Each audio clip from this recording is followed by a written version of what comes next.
Welcome back to our series on The Bible Speaks.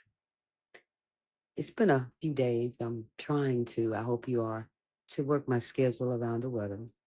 So when it's cool, then I'll be out doing things. And when it's hot, I'll have time to, take time and uh, listen a little bit what the Bible's speaking about. As I said before, we're curators, like the high end librarians. Let's put it like that.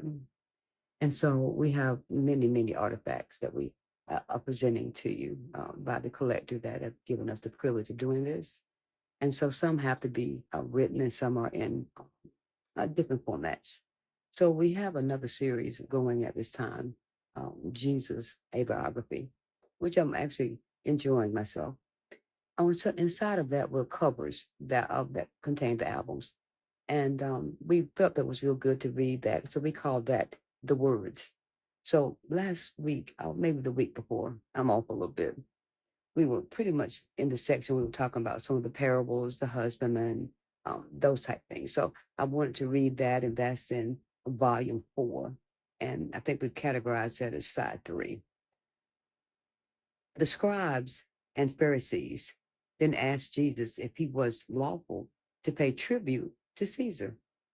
For they felt if one must choose Christ above all, then he must commit treason against Caesar. Jesus slowed, this was not true. But the pagan Romans were unable to understand his argument, and therefore, through the per- perverted logic of Pharisees, the enemies of God would seek to trumpet. Or returning to Bethany from Jerusalem, Jesus stopped on the Mount of Olives to see the sun getting behind the temple. Jesus foresaw that the day will come when all this fine emphasis there shall remain not a stone upon a stone. Only 35 years later, under this command of Titus, Roman armies would destroy the city and raze the temple to rubble. Jesus also sketched for his apostles the trails they would meet in history, the signs which would enable them to foresee and avoid the destruction of this world and the lightning, like arrival of his second coming into judgment, the living and the dead. To help his apostles understand and prepare, he told them two parables, which walking down the hill to Bethany. In the parable of the 10 virgins, he warned them to live lives which would always be prepared for the judgment of his arrival.